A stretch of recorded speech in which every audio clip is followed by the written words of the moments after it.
So, we're back for part 2 of our series, which I've entitled Saved by Grace and Judged by Works with a question mark, because it can seem like this is a contradiction. So that was our overarching theme that we're exploring in this series. I hope this microphone's picking me up. Is that good now? Okay. And in part 1, we looked at the law in the Old Testament. We talked about the law, we talked about grace. Was grace just a New Testament thing? Was it Old Testament? We're going to recap a little bit of that. But today we're going to finish up our look at the law in the Old Testament. So it's part 2 kind of in the Old Testament, and we're going to focus on especially on what happened at Sinai. And then we're going to transition just a little bit into the New Testament so that we can pick up there next time. So, by review, how are we saved? It's by keeping the law really well, right? No. We are saved by grace through faith. For by grace you have been saved through faith, and that not of yourselves. It is the gift of God, not of works, lest anyone should boast. Now, how were people saved back in the Old Testament in Genesis? Same way, right? We spent time last time reading part of the accounts of Noah and of Abraham. Noah found grace in the eyes of the Lord. Abraham believed, and it was accounted to him for righteousness. That's always been God's method of saving people, is by grace through faith. So then the question comes, well, what does the law have to do with it then if we're saved by our belief, by grace through faith? Anybody have any thoughts here? Do you remember what are some things that we said when we talked about what is the law? Any input? God's character. God's character, yeah. That's a neat comparison to do, is to see how God's character is described, how the law is described. I like, by the way, how this is tying right in with the quarterly, so it's a little bit of a primer for this, so I'm thankful for that.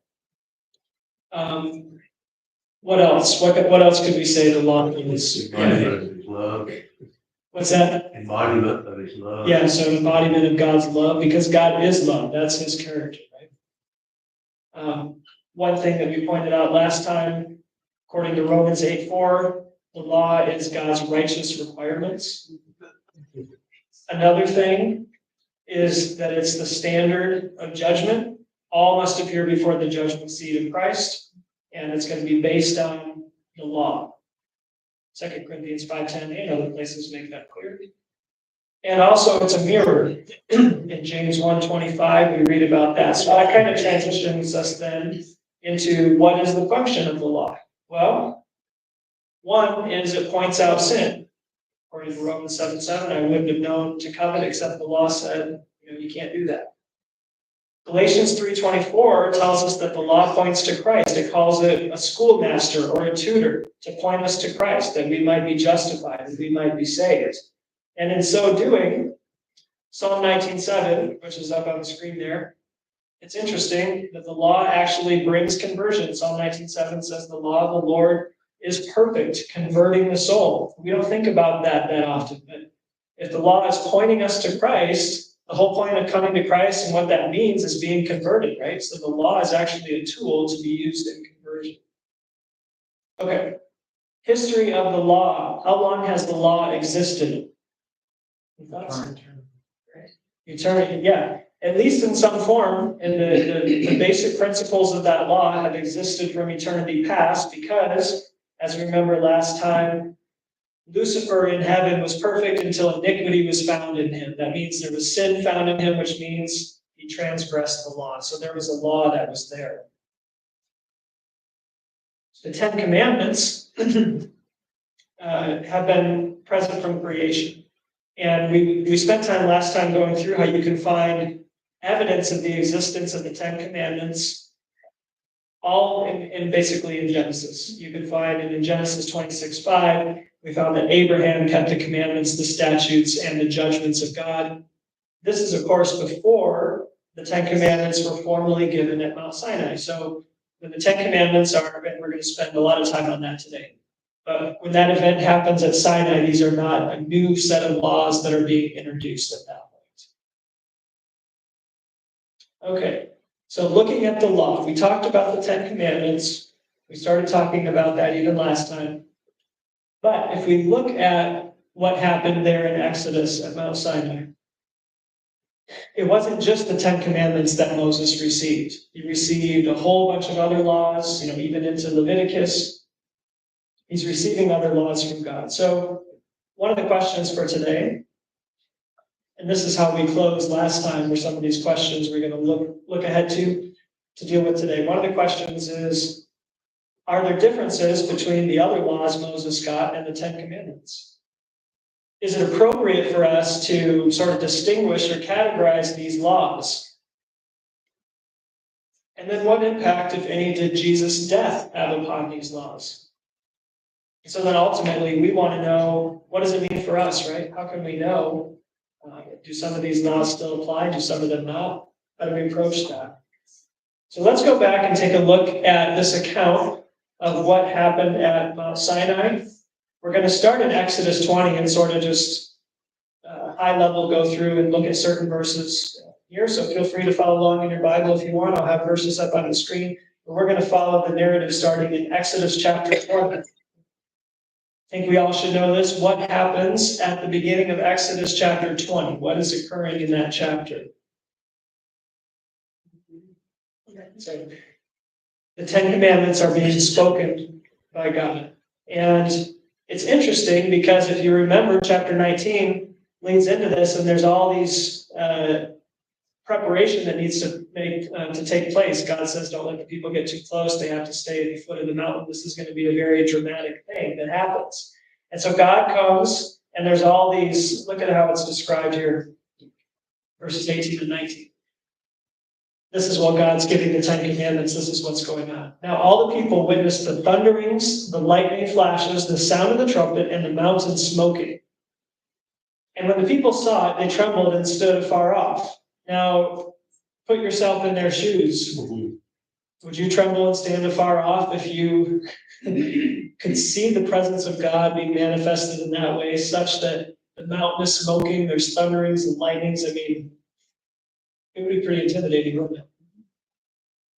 When the people saw it, they trembled and stood afar off. Then they said to Moses, they were like, okay, Moses, this is too much. You speak with us, and we will hear, but let not God speak with us, lest we die.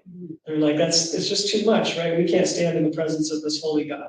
So the Ten Commandments were given. They told Moses, that's enough. We don't want to, it's too much. And so then what happens? Well, Moses, it says, he enters back toward where that cloud of God's presence is. And God proceeds to give Moses a whole bunch of additional laws. So the people had just heard the Ten Commandments given. Now, I don't know if they comprehended what was going on because they were so afraid because of all the lightning and everything else. But they heard the Ten Commandments, God's voice giving those commandments. But then Moses went back up and God said, okay, I'm going to speak just to Moses, and then Moses will pass these things on. So Exodus 20, at the end of that, all the way through Exodus 23 into 24, God is giving more laws about how Israel is going to be governed. We get into chapter 24 and we find the following. Moses is coming back down to the people to give a report now. Moses came and told the people all the words of the Lord and all the judgments. And all the people answered with one voice and said, all the words which the Lord has said we will do. And Moses wrote all the words of the Lord. So that's, of course, the Old Covenant response when people are saying, yep, everything God said, we'll keep it. Moses then gets additional laws that are recorded from God. Exodus 25, he starts getting explained the sanctuary to him. I'm going to put some of these up on the screen. Types of other laws or things that were given to Moses. Gets a whole series of commands about how to build and operate the sanctuary from Exodus 25 to 31. Then Leviticus starts a little bit later, and he gets all the rules for how the sanctuary service is going to happen, all the offerings and sacrifices, that whole process, chapters 1 through 7. Other laws that are given in this space. There's criminal laws, including what punishments happen to people who break them. Property laws, judicial procedure, how the court has to work, business practices, and dietary laws, amongst other things. So all sorts of different laws that Moses is receiving at this time. Okay, so back to a little bit about the commandments. Exodus 24, as Moses has gone back up to the mountain. He has his 40 days on Sinai, remember when he goes back up the second time. And in that time, he receives his instructions to build the sanctuary. But this is what God says to Moses: "Come up to me on the mountain and be there, and I will give you tablets of stone and the law and commandments which I have written, that you may teach them." So the people have already heard these commandments. Then Moses has gotten a bunch of other laws. But now God says, hey, these 10, these are really important. Right? I'm going to write these down and give them to you. Okay? In the interim, when Moses comes back down, something happens that requires God to write the commandments again. Moses hears what's happening with the golden calf. He becomes very upset. Obviously, the people had just promised 40 days before to do all God said. Now they're worshiping an idol. He throws the commandments, the tablets down, and breaks them. But I think it's interesting. God thinks it's so important that these commandments are written by his own finger in stone and preserved. He says, all right, let's do it again. Moses, come back up. You're going to write the commandments again. And so in Exodus 34, the Lord said to Moses, cut 2 tablets of stone like the first ones. We're going to do this again. And I will write on these tablets the words that were on the first tablets, which you broke. And he wrote on the tablets the words of the covenant, the 10 commandments. So you get the idea. God thinks these are pretty important, doesn't he? Okay, what happened with those commandments that God wrote? Deuteronomy 10, we read, and he wrote the tablets according to the first writing, the 10 commandments. Then I, being Moses, turned and came down the mountain and put the tablets in the ark which I had made. And there they are, just as the Lord commanded me. So of course, by this time, the ark's been prepared. And Moses went and put those 10 commandments right under the mercy seat in the most holy place. There they are, just as the Lord had commanded me. Exodus 40, verse 20 describes this as well. All right, so the 10 commandments written by God in stone, placed in the center of the ark. Now, I want you to notice a couple of distinctions here between the 10 commandments and the rest of these laws, which, by the way, the official Jewish count is 613. You can find that. They've broken these all down to 613 different laws. That's what they come up with. So Deuteronomy 31, 24 to 26 says, and it came to pass when Moses had made an end of writing the words of this law in a book, until they were finished, that Moses commanded the Levites, which bear the ark of the covenant of the Lord, saying, take this book of the law and put it in the side of the ark of the covenant of the Lord your God. So this is being treated a little bit differently. Moses has written out all these 613 laws, everything God told him. But this isn't going in the center of the ark. This is going to get carried on the side of the ark. It's not written by God, it's written by Moses. Okay? A couple other verses here that help us to understand there's a distinction between God's commands and Moses' commands. Deuteronomy 4, 13 and 14 says, so he declared to you his covenant, which he commanded you. That's what God commanded you to perform. And that covenant is the 10 commandments. And he wrote them on 2 tablets of stone. And the Lord commanded me, so he gave Moses the command at that time to teach you statutes and judgments, that you might observe them in the land which you will cross over to possess. So the Lord gave you 10 commandments, and he gave me all the rest to give to you. So there's a difference there. 2 Kings 21:8 says this, and I will not make the feet of Israel wander any more from the land which I gave their fathers, only if they are careful to do according to all that I have commanded them, and according to all the law that my servant Moses commanded them. So in God's eyes, there's a distinction there. It's all important, but there's the commandments, the 10 that I gave them, and then all the rest that Moses gave them. Okay, so let's try to recap here and see what we've gleaned. The 10 commandments and all the other laws, the rest of the 613. What are some things that they have in common? What would you say that this whole thing that God shared with the Israelites, what are some things they have in common? Anything come to mind?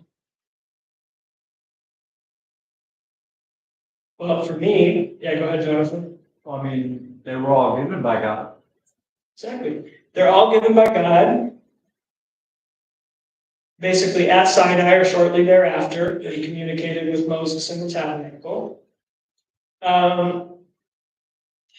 Anything else? I saw a similarity. They're all stored in the Ark of the Covenant in some location, which would signify they're all important to God, right? To make it into his most holy place at that time. And so kind of in summary, all of these laws, all 613, they're all part of God's covenant that he made with Israel at that time. Okay? So that's what we could say would be similar. Now, what are some differences? We should be able to pick some of these out. What are some differences between the Ten Commandments and everything else? Yeah, come. One's permanent and one's temporary because the Lord wrote it with his own finger in stone, which is permanent.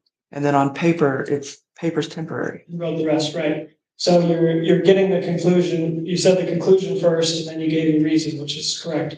So there's a difference between one was written on stone, the other one was written on paper. Also, who they were written by, right? Only one was directly written by God, which was the Ten Commandments. Okay. Any other ones? Where they were stored in parts of it. Okay, where they were stored was a difference. It's pretty intuitive that if one is stored in the center and the other one's stored on the side, you could say they're both important, but you could see that one was more important than the others, right? Yeah. This just came to me. The Ten Commandments didn't come with sacrifices. The 613 did.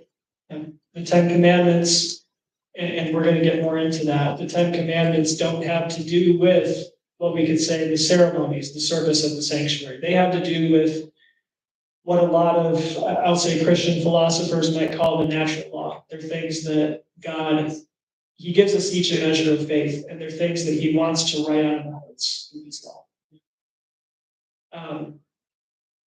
So Israel, another one, this one we didn't mention.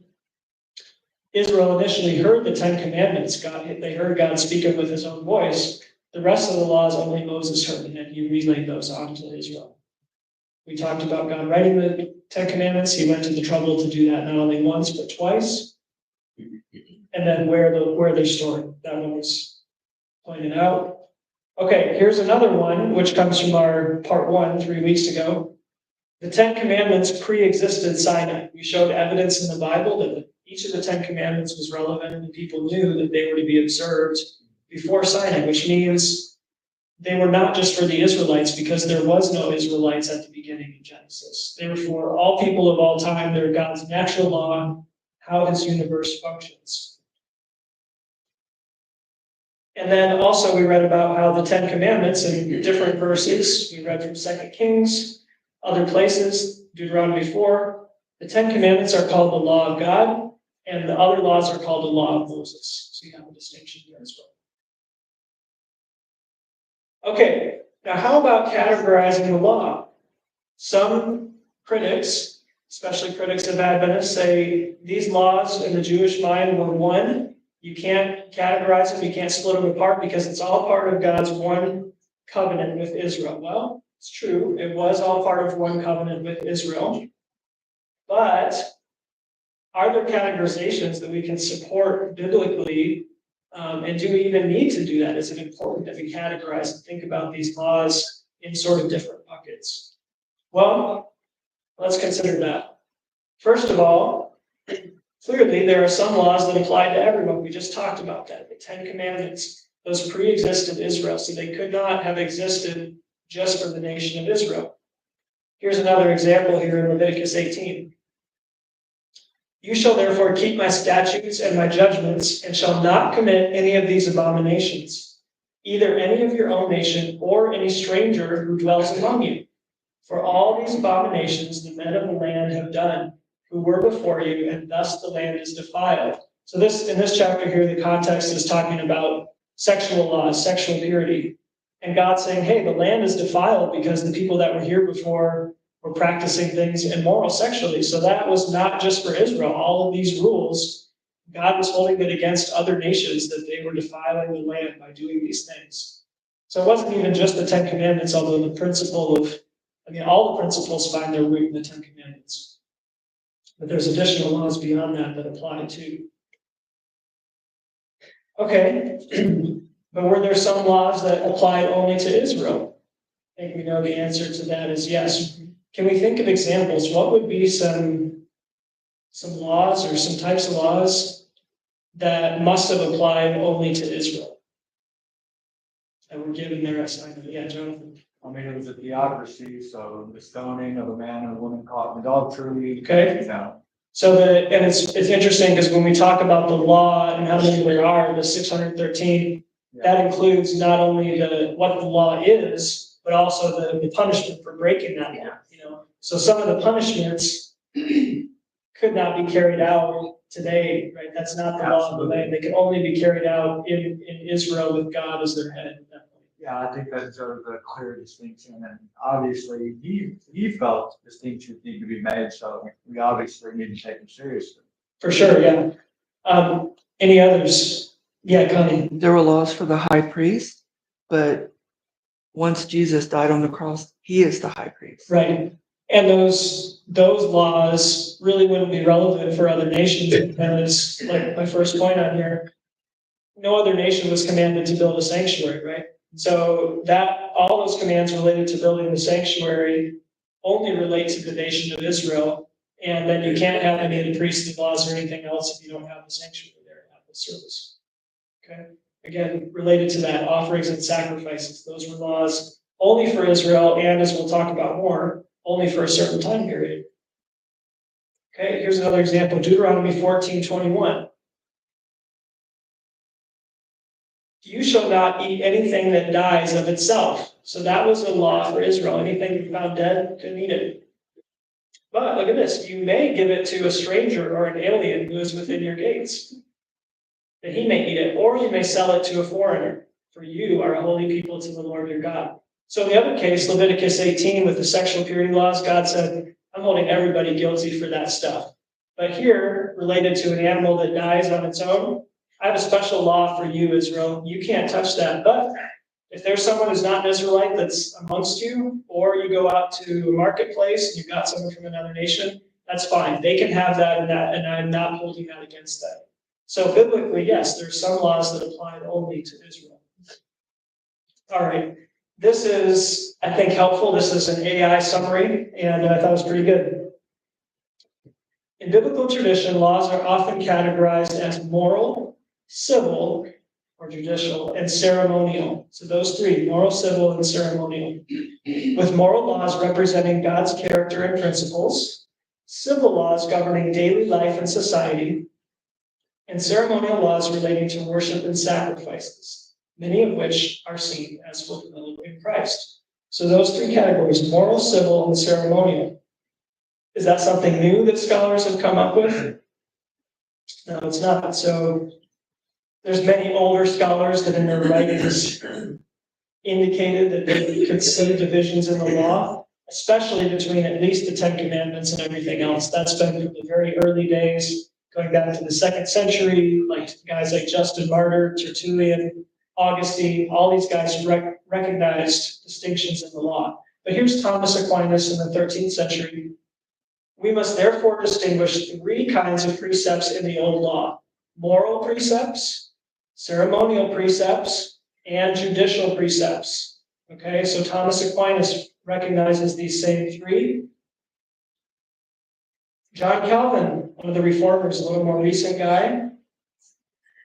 We must attend to the well-known division which distributes the whole law of God as promulgated by Moses into the moral, the ceremonial, and the judicial law. And it's interesting because some of these critics that would criticize and say you can't split apart the law and would criticize Adventists for categorizing that way, oftentimes subscribe to the theology of John Calvin, and John Calvin himself saw these divisions of the law. Okay? Many church leaders, this has been consistent. So these 3 divisions, I want to spend a couple minutes here suggesting that there's a 4th division of the law beyond these 3. Any ideas? What would you think would be a 4th division that we might see? Yeah, dietary laws. I think that's one that is missed by most, and I think most of these other guys would probably lump that under something that would either be more ceremonial in nature and relate only to the nation of Israel. But dietary laws, I want to give some evidence for why I think these are their own categories and why I think they still matter today. First of all, dietary laws pre-existed Sinai. In Genesis chapter 7, the story of Noah and the flood, God told Noah, "You shall take with you 7 of each and every clean animal, a male and his female."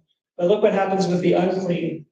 Only 2 of each animals that are unclean, a male and his female. So Noah comes off the ark, there's no vegetation. This is the first time actually that man is permitted to be eating animal flesh. What happens if he takes one of his 2 unclean animals and eats that? He's got 2 pigs and he eats one of them. What happens? Yeah. Pigs go extinct, right? There's no more of them. And so just by this verse right here, we can tell there's no way that Noah was able to eat those unclean animals. So that predates Sinai. That goes back to before there was an Israel. Okay. Also, the laws relating to what animals could be eaten and what couldn't applied to strangers that were in Israel. So remember the case about if an animal died, that was fine. A stranger that was in Israel could eat a clean animal that had died on its own, but an Israelite couldn't. However, whatever man of the children of Israel or of the strangers who dwell among you, who hunts and catches any animal or bird that may be eaten. So the animals and birds that may be eaten, God was concerned about that, also with the strangers who were in Israel. Further, these rules God expected to apply to other nations. Leviticus 20, "And you shall not walk in the statutes of the nation which I am casting out before you, for they commit all these things, and therefore I abhor them. You shall therefore distinguish between clean animals and unclean, between unclean birds and clean, and shall not make yourselves abominable by beast or by bird, or by any kind of living thing that creeps on the ground, which I have separated from you as unclean." So God said part of the reason I'm casting out these nations like the Canaanites is because they were eating abominable things. Isaiah 65 and 66 talks about abominable flesh. It talks about mice. It talks about swine flesh, things that are never to be eaten. Okay, so that is something God expected all nations to follow. Okay, so here is sort of my summary of the Mosaic Law. I see there being 4 categories. We talked about how 3 of these have been widely recognized throughout Christian history. The moral law, or the Decalogue, the 10 Commandments, are God's moral standards for how the earth is to operate. A lot of Christian philosophers have linked this to what they call natural law. It's things that are kind of built into us that we know this is how things should work. The ceremonial law, this had to do with the sanctuary and its services. And then the civil law that governed the daily affairs of Israel. And finally, the dietary laws that dealt with the health and holiness of the people. All right, so a reminder here, God gives all these laws, 613 of them, including his 10 commandments. What is his plan for these laws? We looked at this last time. Well, in Deuteronomy 5 and 6, just before the Israelites enter the promised land, the 10 commandments are repeated, specifically the 10 commandments. And then God says this, "Oh, that they had such a heart in them that they would fear me always and keep my commandments, that it might be well with them and their children forever." Deuteronomy 6:5, I think this was shared this morning in the lesson. "And these words which I command you today shall be in your heart." And so, especially the 10 commandments, God has always designed and desired that those laws would be written on the tablets of our heart. All the other laws are either extensions of the 10 commandments or the way the 10 commandments would work themselves out for the nation of Israel. And God has always promised in Ezekiel, the Old Testament, "I will give you a new heart and put a new spirit within you. I will take the heart of stone out of your flesh and give you a heart of flesh. I will put my spirit within you and cause you to walk in my statutes, and you will keep my judgments and do them." This is why we find this positive relation to the law of David, where he says, "I love your law, I delight in your law." It's a law of liberty. That's why we read last time about Daniel and Ezra. They purposed in their hearts that they wouldn't defile themselves. They purposed to keep God's law. Okay? That's the reason, because they had a new heart. They couldn't do it on their own. That was the problem with the old covenant. Okay, so jumping a little bit into the New Testament. The New Testament, of course, starts with Jesus coming to this earth. And the question then comes, well, how did Jesus relate to the law when he came? And he said this in Matthew 23. Woe to you, scribes and Pharisees, hypocrites, for you pay tithe of mint and anise and cumin, and have neglected the weightier matters of the law, justice and mercy and faith. Notice what he says, these you ought to have done without leaving the others undone. And so here we notice two things. Jesus first, he upholds the law, doesn't he? He doesn't say, oh, why are you still keeping that? He upholds the law, but he also pointed out distinctions because he says there are weightier matters in the law. Little things are important too, but there are weightier matters. Did Jesus destroy the law? Well, Matthew 5, our scripture reading. Do not think that I came to destroy the law or the prophets. I did not come to destroy, but to fulfill. For assuredly I say to you, till heaven and earth pass away, one jot or one tittle will by no means pass from the law, till all is fulfilled.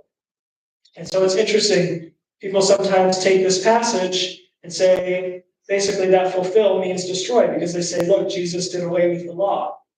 But he says right here, I did not come to destroy the law. So we have to understand what fulfill means, and it can't mean destroy. And now the question, and I'll ask you this, did something change related to the law at Jesus' death? I see Connie nodding her head. What, any thoughts? What changed at Jesus' death related to the law? That removed the sacrifice, the sacrificial stuff. Yeah, Ordinance. why, Connie, why? Because Jesus is the ultimate sacrifice. Yeah, it was all pointing to Jesus, wasn't it? And they understood that. They didn't understand that Jesus, they should have understood that. They didn't understand that Jesus was what they thought they were looking for something different. But he was the fulfillment of that. Notably, when Jesus died, Jesus cried out again with a loud voice and yielded up his spirit. And then behold, the veil of the temple was torn in two from top to bottom. You know, so if you're a priest at that time or you're a Jew, how can you help but realize that there's some significance to the veil in your temple being torn? You know, what good is your service going to be anymore? God did everything to show this all pointed forward to me. And from the top, so that man could do it from the bottom. Right, there's no, how could it be done from the top? Yeah. And I'm trying to remember the density of it now. When I had sanctuary class, it was explained to us the density of the material there. I mean, it was thick material. Like there's nobody could even come close to tearing something like that. Yeah. So let's talk about shadows, because that's the reason that Connie brought up.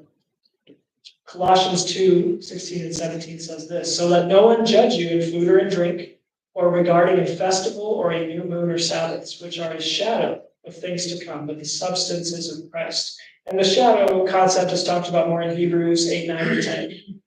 The shadows that pointed to Christ, and he fulfilled them.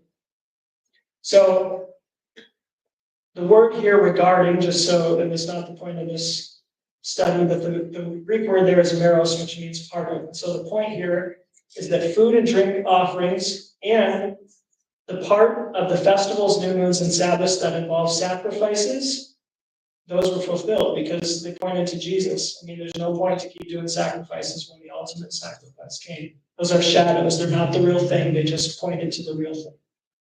And in case we had any question about what would happen at Jesus' death, Daniel 9, after the 62 weeks, Messiah shall be cut off. But in the middle of the week, notice this, he shall bring an end to sacrifice and offering. So it was known all the way from Daniel 500-600 years before Jesus that when Messiah died, he was bringing an end to sacrifice and offering. He died, the veil was torn, sacrifice and offering did not need to be done anymore. Okay, so here is my summary of the law, added with one addition here. We looked at the category and the purpose before, and now I've added in here the duration. So the moral law are God's moral standards, the 10 Commandments. Those last forever. There's no change in those. We'll talk about that more next time as we get into the New Testament. The ceremonial law, the sanctuary and its services, those lasted until Jesus' death. They served no more function after Jesus' death. The civil laws that govern the daily affairs of Israel, those could only exist by definition when Israel functioned as a sovereign nation, when they were serving as God's chosen nation. Once that's done, there's no way we can't apply what Jonathan was talking about. We can't apply the death penalty for the types of things that it was to be applied for, including Sabbath breaking back at that time, okay? And then the dietary laws. Those laws as well, like we saw, they deal with health, but they also deal with holiness because God calls the unclean foods abominations. He expected the strangers that were within Israel to follow that. And he expected that even the other nations outside of Israel, he held them guilty when they didn't follow those dietary laws. So, in summary, we have to be able to categorize the law because we have statements both that the law would not be destroyed, but then we also have statements that, hey, these things were shadows, so don't let a person judge you in such and such, right? So we can see that Jesus did not destroy the law, but also something did change at his death. So if we're not able to categorize the law, we can't really answer the question, how can the law still be valid and yet some things went away when Jesus died? So from the clues that we have in the Bible itself, we're able to break the law into these categories, and we can see that God's moral law and his dietary laws last forever because they're for our good and those principles never change. Okay, looking ahead, we're going to move into the New Testament next time. We'll get into maybe some of the trickier passages of Paul that people sometimes, like Peter says, Paul's writings can be tricky. They get tripped up on some of those, so we'll try to cover some of that ground. What does the law look like in the New Testament? How does it relate to grace? Keeping that theme in mind. We'll cover the New Covenant, talk about that concept a little bit more in detail. And then probably the one after that, if I can get two more in here in the next order, I want to kind of bring us to how does this all tie into the investigative judgment? We're saved by grace. People then sometimes get confused. Why do we have a judgment that says it's based on works? How does that work together? Is the judgment biblical? And that's where I kind of like to land this plane. So I want to leave you with this promise from Hebrews 8. This is the covenant that I will make with the house of Israel after those days, says the Lord. I will put my laws in their mind and write them on their hearts, and I will be their God, and they shall be my people. And so my challenge to myself, to you, today is let God do that work. He wants to write his law on our hearts and minds, and it can happen a little bit each day if we decide to lay aside our plans and let him fill us with his Spirit.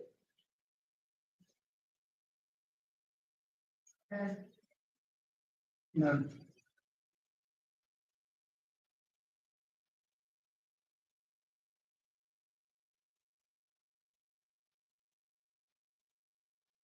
Closing song number 318, Why Here for the Snow.